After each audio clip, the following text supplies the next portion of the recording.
네, 안녕하세요. 서혜진 변호사입니다. 오늘 스모킹건에서 다루지 못했던 그 뒷얘기를 들어보는 두 번째 시간인데요. 오늘은 어떤 범죄 현장이라기보다는 좀 역사적 사건을 가지고 왔어요. 오늘은 여러분들 너무 잘 알고 계시는 사도세자의 죽음에 관한 것, 그리고 사도세자에 대한 이야기를 나눌 텐데요. 어느 누구보다도 사도세자를 깊이 연구하신 분이 계십니다. 단국대학교 사학과 김문식 교수님 모시고 스모킹건에서 다 하지 못했던 사도세자에 대한 이야기를 나눠보도록 하겠습니다. 네, 교수님 안녕하세요. 네, 안녕하세요. 안녕하세요. 네. 저 녹화를 마치고 바로 오셨는데 녹화 어떠셨나요? 네, 생각보다 조금 네. 시간이 걸렸는데요. 네. 무대 장치를 옮기고 그런 네. 시간이 좀 걸렸어요. 재밌으셨나요? 네. 네, 근데 저희 주로 이제 범죄, 그러니까 지금 이 동시대에 일어나는 범죄를 많이 다루는데 거의 뭐 조선 왕조 시절에 조선 시대 그 사건을 다루는 게 몇 안 되거든요, 스모킹건에서. 근데 아마 이 사도세자에 대한 이야기를 다뤘던 게 누구보다도 뭔가 사도세자의 어떤 그 폭력적인 성향과 어떤 그게 살인까지 갔던 이런 면에서 아버지와의 관계 이런서 결국에 이제 죽음으로까지 갈 수밖에 없었던 것들을 많이 풀어주셨던 것 같은데 그동안에 네. 대체로 뭐 일반인들의 생각은 사도세자는 굉장히 훌륭한 세자였고 또 훌륭한 국왕이 될 수 있는 자질이 있었다. 근데 그러기에는 이제 그 해경궁 홍씨, 그러니까 사도세자의 부인이죠. 그 남긴 기록을 보면 사도세자가 정상적이지 않은 그 행동을 한 것이 많이 기록이 나오고 또 공식적인 이제 국가 관찬 기록에도 어떤 사도세자의 비리 같은 것이 많이 자제되어 있긴 하지만 많이 나타나거든요. 그래서 이제 정치적인 측면 이외에 사도세자가 가진 개인적인 병에 관한 문제도 있다는 그런 입장에서 이제 다뤘습니다. 그러면 이게 보면 어렸을 때부터 영조가 사실 너무 귀한 아들을 이제 얻은 건데 이 아이가 이 사도세자가 어릴 때부터 좀 잘했던 것 같아요. 거의 천재라는 소리를 들을 정도로 모든 걸 잘 해냈던 것 같은데 그래서 아니면 영조가 더 욕심이 나서 이 아이를 정말 훌륭한 왕으로 만들고자 했던 그 욕심이 좀 과해서 이렇게 시작이 된 어떤 부모와 자식 간의 어떤 양육이나 그런 관계의 문제로도 요즘 측면에서 바라볼 수 있을 것 같거든요. 그렇죠. 네. 이제 요즘식으로 하면 영조는 이제 자수성가한 이제 왕이죠.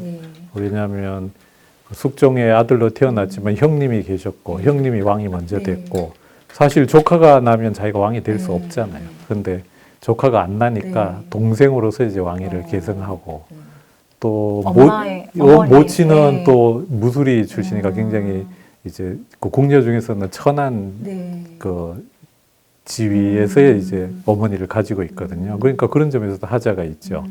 그래서 자기는 어렵게 왕이 되었고 열심히 노력해서 상당한 성과를 이뤘는데 자기보다 훨씬 유리한 아들은 자기보다 더 좋은 조건에서 자랐으니까 더 훌륭한 왕이 된다. 예, 그런 이제 기대감이 있었던 그래서 거죠. 부모님들이 요즘 많이 하시는 건 내가 이런 정도의 지원을 받았다면 뭐 그렇죠. 서울대를 갔겠다, 뭐 하버드대를 갔겠다 이런 그런 얘기 하시는 식이죠. 거랑 비슷한 맥락이었네요. 그래서 기대가 컸고 또 어릴 때는 상당히 너무 잘 따라하고. 부엉이 됐으니까 기대가 계속 높아진 거죠. 그럼 이게 보면 또 그 사도세자가 이제 병력이 좀 발현되고 이럴 때 그 화를 이제 이기지 못하고 사람들도 많이 이제 살해를 했다라는 기록이 좀 정확히 남아 있는 것들도 있을까요? 뭐 제일 많이 기록된 거는 이제 해경궁이 기록한 한중록의 역별록이라고도 하는데 그 기록이 제일 많고요.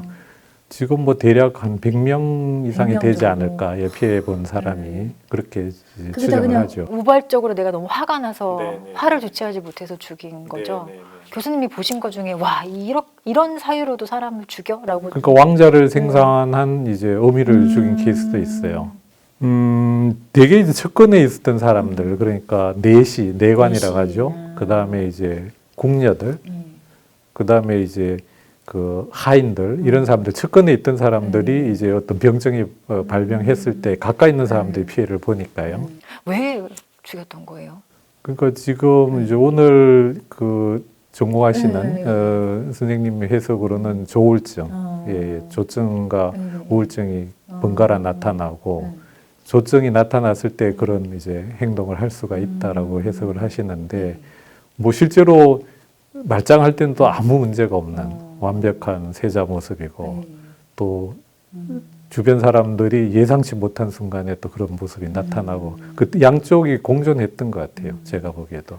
그리고 조울증이라고 막 그렇게 막 극단적으로 사람을 근데 왕 어쨌든 권력이 있는 뭐 왕의 자리에 있었기 때문에 왕이 될 사람이었기 때문에 그렇게 사람을 죽여도 괜찮았기 때문에 그게 그런 멈추지 점도 있죠. 않았던 거 그러니까 아닐까? 그게 일상 평민이었으면 뭐 살인 사건이 그렇게 여러 번 일어날 수가 없잖아요. 궁궐 안에 있었고 또 절대지위에 있었기 때문에 그런 이제 사건이 연속적으로 나타날 수 있었던 것도 사실이죠.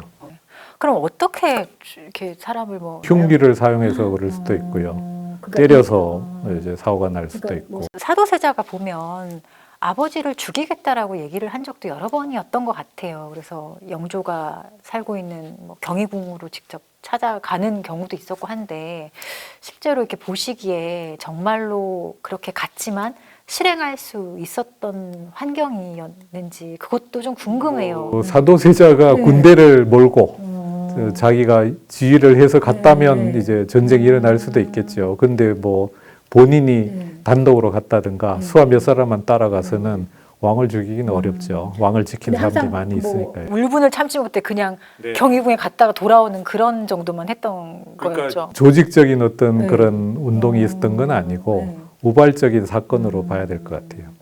그래서 결국에 이제 1762년인가요? 이모 화변이 이때 영조의 어떤 명시적인 선택보다는 이 친모인 영빈 이 씨가 대처분을 내려달라라는 취지로 아들에 대한 어떤 부탁이나 뭐 허용, 허락이랄까요? 그런 거를 영조에게 했던 것 같아요. 그거는 맞고요. 그런데 그건 트리거로 봐야지 뭐 어머니의 그 이야기가 모든 걸 결정했다고 보기는 어렵고요. 왜냐하면 그 사도세자의 이제 행포라 그럴까요? 그런 광증이 자주 발생을 하고 피해가 많이 나타난 것을 영조는 보면서 또 손자인 정조라는 대안이 있는 걸 고려하면서 사도세자를 어떻게든 이제 제거해야겠다. 당시로는 처분이라 그러는데요. 처분해야겠다는 결심을 한 것은 상당히 오랜 시간이었던 것 같고, 그러니까 영빈이 씨가 이제 처분을 해야 된다라고 건의한 거는 그걸 이제 터뜨린 거죠. 영조는 그런 생각을 하고 고심을 하고 있는데 생모인 어머니가 와서 그렇게까지 하고 이게 아들 위해서가 아니라 국가를 위해서죠. 당시로선 종묘사직을 위해서 결정을 해야 된다고 하니까 이제 영조가 결심을 이제 굳힌 거로 보여집니다.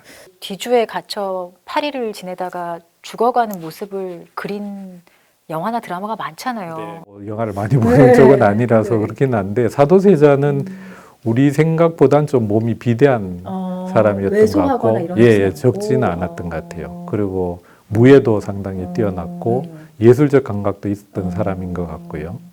이게 나중에 사도라는 이름은 영조가 이제 직접 내려주는 건데 이게 생각할 사자에 애도할 슬퍼할 도자인데 생각할수록 슬픈 거죠. 근데 왜 그냥 그래도 영조가 죽고 나서 슬퍼서 정말 이렇게 사도라고 지었을까요? 부자간의 관계로 봐서는 슬픈 사실이죠. 게다가 이 경우는 뭐 누가 뭐래도 사도세자를 죽게 한 주인공이 아버지잖아요. 그러니까 부자간으로 봐서는 엄청난 비극이고, 근데 영조로서는 자기가 어렵게 왕이 되어서 훌륭한 왕이 됐고, 또 자기 아들도 훌륭한 왕이 되기를 바랐는데 그 기대에 도저히 부응할 수 없는 그런 아들이 있었던 거잖아요. 그러니까 왕의 입장에서는 그 나라를 위해서 아들을 제거해야 되는 상황이 된 거죠. 그러니까 슬프다는 건 맞고요. 그 이제 사도란 이름을 지어주고 세자를 폐세자 시켜서 죽게 하고는 바로 복권을 시키거든요. 세자가 복권이 돼야 부인인 해경 홍씨나 아들인 정조가 정상화되잖아요. 그리고 또 정조가 왕이 될 수가 있는 거고요. 그런데 그 사도세자의 죽고 나서 지석을 쓰는데 영조 직접 지어서 쓰는데 보면 그 종묘사직을 위해서 자기가 그런 결정을 했다라고 써요. 그러니까 아버지의 입장보다 왕의 입장에서 죽인 거죠. 그러니까 아들을 죽여야 한다고 했던 그 어머니한테는 의로울 있자. 그래도 열리할 때 열자거든요. 그 의열묘라는 또 이름을 지어주죠. 나라를 위한 어떤 결단이었다고 해석을 하는 게 더 맞겠습니다. 실제 아버지가 아이를 죽이는 다는 결정을 한다는 건 사실 좀 어렵고 조선 왕조 역사에도 거의 이렇게 왕이 자기 아들을 죽였던 경우는 그러니까 뭐 의견이 분분하고, 의심을 할 수는 의심을 있지만 하는데. 이 경우는 뭐 누가 뭐래도 확실한 경우니까요. 예, 아마 유일한 경우일 겁니다. 사도세자 연구하시면서 교수님이 좀 느끼신 점이랄까? 제가 국왕교육, 왕실교육을 네. 이제 특강을 할 때 드는 사례로서 조기 교육 실패 사례예요. 왜냐하면 이게 조기 영재 교육. 예, 왜냐하면 요즘 뭐 제가 이제 왕실교육, 국왕교육 한다 그러면 막 굉장히 요구가 있거든요. 네. 조선시대에는 왕자를 어떻게 키웠나 뭐 이런 요구가 있으신데 학부모 입장에서. 네. 근데 제가 보기에 조기 교육 굉장히 요즘 네. 유행이잖아요. 근데 진짜 위험하다고 생각을 해요. 그 교육에서 제일 중요한 거는 인성 교육인 것 같아요. 그러니까 뭐 좋은 학자가 되려면 연구 능력이 뛰어나고 공부를 잘하는 사람이 필요하잖아요. 그렇지만 최종적으로 갔을 때는 그 사람의 인품이 제일 중요한 것 같아요. 그렇게 봤을 때 지금 사도세자의 교육은 아버지의 지나친 기대, 그렇네요. 그 아이의 재능을 제대로 살려주지 못한 교육을 한 거죠. 그러면 이제 그게 잘 해결이 되면 성공이 되겠지만 실패하게 되면 아주 비극적인 결과로 최악의 나타날 수 결과가. 있는 거죠. 조기 유학도 네. 저는 매우 위험하다고 생각하고, 그래서 단지 학교에 가서 뭘 배우느냐가 중요한 게 아니라 그 아이가 자라는 환경이 굉장히 중요하거든요. 근데 조선 시대의 왕실 교육, 뭐 지도자 교육은 이 환경을 굉장히 중시하는 교육. 그래서 사람이 평소에 접하는 모든 사람이 스승일 수 있다라고 생각을 하거든요. 근데 요즘은 학교에 가서 교실에서 배우는 것만 생각을 하는 거죠. 학원이죠. 네네네. 학원. 그러니까 지식 중심의 교육인데 그렇게 되면 좋은 인성을 가진 좋은 행동을 하는 사람을 보면서 따라 배우기를 해야 되는데 그럴 기회가 박탈되는 거죠. 요즘에도 막 그런 거 이제 부모가 막 너무 막 뭐 입시 뭐 어디 가라 뭐 이래서 또 그게 잘못돼서 부모를 살해하고 이런 그럴 수도 사건이랑 있죠. 비슷한 거네요. 예, 예. 그래서 그 아이의 특성을 잘 보고 그것을 잘 키워주는 그런 방향으로 그리고 좋은 사람이 되는 쪽으로 교육을 가져가야 되지 않을까 그렇게 생각을 합니다. 중요한 것은 그러니까 그 교육에 있어서 내가 생각하는 인간을 만드는 게 아니라 그 아이가 가지고 있는 재능, 자질을 최대한 살려주는 교육이 제일 좋은 교육인 것 같아요. 그리고 주변 사람들이 굉장히 역할이 중요한데 모범적 사례를 많이 보여주는 게 좋거든요. 그러니까 공부만 잘하는 걸 보여줘서 해결이 되지 않는다고 생각을 해요. 근데 그 아이가 뭘 잘하는지 알게 되는 게 되게 어렵잖아요. 그래서 이것도 해보고 저것도 해보고. 시도를 해보는 수밖에 없죠. 뭐가 좋은지는 모르니까요. 그러니까 지금 부모들이 또 그런 의미에서 이것도 시키고 저것도 시키고 막 이런 것도 있는 것 같아서 그게 되게 딜레마인 것 같아요. 결국에 이거 시켜보지 않으면 얘가 이걸 잘하는지 안 하는지도 모르지 않느냐라는 걸로 많이 합리화를 하시고 저도 약간 그런 편이고. 근데 본인 이제 문제는 그거죠. 내가 하고 싶은 걸 아들한테 시키는 거 아니냐. 내가 못했던 걸 혹시 얘한테 하는 건 아닐까. 그럴 수가 있는 거니까요. 그래서 제가 막 고시 좋고 그러면 자식이 고시 공부해서 성공하길 기대하기보다 본인이 지금부터 고시 공부해서 하는 게 훨씬 나을 거라고 이야기하거든요. 되게 무섭네요. 저도 아기 임신했을 때 왕실 태교 이런 거 했었는데 다 소용없어요.